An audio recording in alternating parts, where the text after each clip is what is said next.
Hi, welcome everyone yet again to another Ticket Freaks 212. I'm your host Carlos C, and as always, we're here to talk to you about movies. Look, check out my abs, Captain America style. Anyways, getting back to business. On today's segment, we have TF Rumble. Now, this is a part of the show where I eliminate the final 62 movies on the roster sheet, eliminate one by one until there's one movie standing. Now, the voter who already voted, if you got it right first, you would win the TF Rumble Championship vote. So let us begin with elimination. The Great and Powerful Oz. Whoa, easy there, monkeys. Don't get mad at me, alright? Flying monkeys.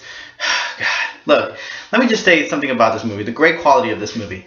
I watched it in theaters and I thought, damn, I should have watched this in 3D. It was really good, visually artistic CGI style. It was beautifully done. You couldn't have made more creation of nature and animal-like creatures and so on. So realistic in this movie. And that's why I would recommend to actually get it. Here's the thing, though.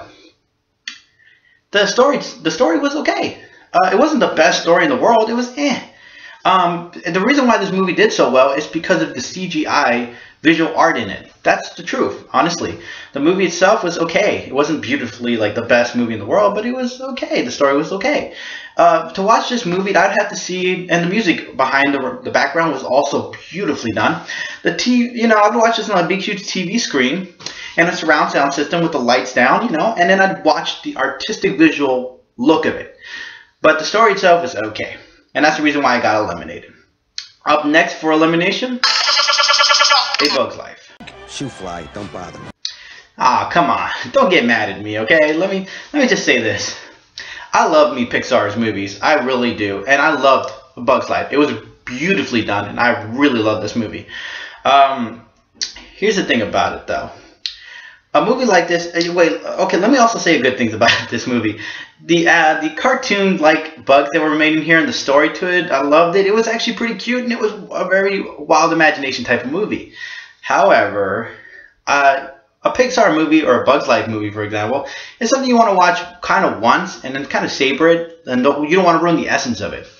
Meaning by that is you don't want to eat chocolate 1,000 times and get tired of wanting to eat chocolate, just like you don't want to watch a Pixar movie like A Bug's Life, and get tired of wanting to watch it. I would watch it once, and then I would savor it, and then wait a couple weeks or maybe a month or so, and then I would watch it again. But I wouldn't want to watch it 100 times because then I'll lose that childlike imagination of it, and I just get bored of it, just like you would get bored of eating chocolate 100 times. So that's the reason why I'm eliminating this movie. Not for any bad reason, I still recommend you watch this movie, but because you don't want to ruin watching a Pixar movie 1,000 times and never wanting to watch it again. Okay, up next for elimination, The Conjuring. You horror movies, you guys are such sore losers. Okay, I watched this movie in theaters and I thought it was great. I must have jumped off my seat at least twice. Okay, so I'll give you credit on that. This was a good movie. It had its unique type of story, and I loved it. And it's based on a true story, from what I'm hearing, that was told about 30 years ago, from what I looked up. Here's the thing.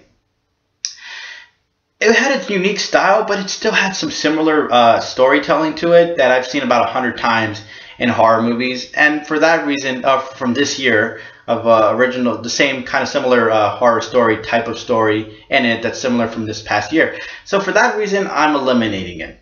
It's still, focus on the movie. The movie is still great. It's still watchable, and it's still going to get you off the suspense and off your seat. But the thing is, it still has a tad bit of the similar things we've seen in theaters or have seen about a couple times this year. For that reason, I'm eliminating this movie. All right, up next for elimination, Get Him to the Greek. Just want you to know that I respect you. Thank you, Jonah Hill, for respecting me.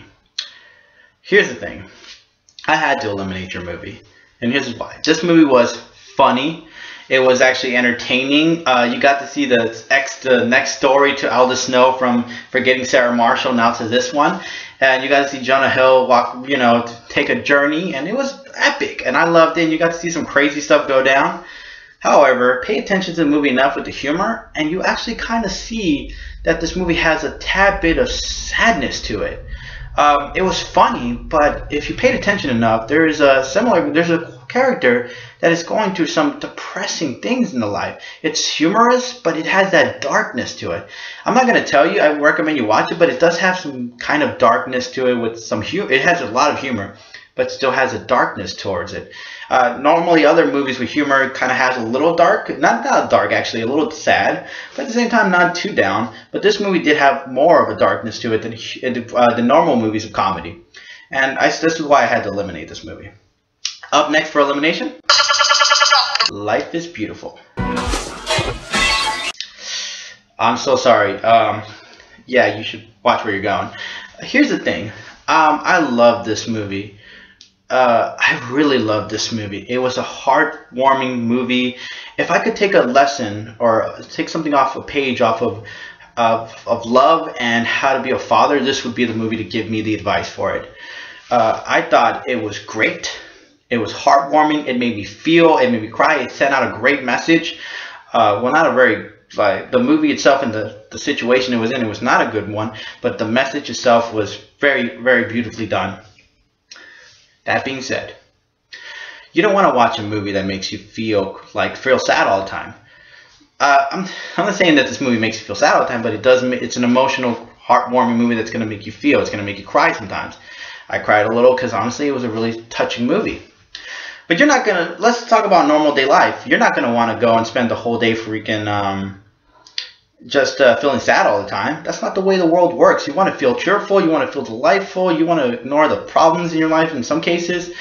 And that's what I believe certain movies should have. And this movie, I mean, it's still a great movie. I'm not bad-mouthing it at all. But it is a movie that's going to make you feel sad. And the reason for that is you don't want to see that movie 100 times. You want to see it once, or maybe show it to a friend to show them how a great movie should be done. However, not to make you feel sad. You don't want to see it 100 times. And that's just my personal opinion. And these movies I've eliminated are not bad movies. These are all great movies. But for that reason, this one is being eliminated. Anyways, that's going to do it for us today, guys. I hope you guys enjoyed the show. Please subscribe or tell a friend, and I hope to see you guys on the next movie segment, okay? Bye.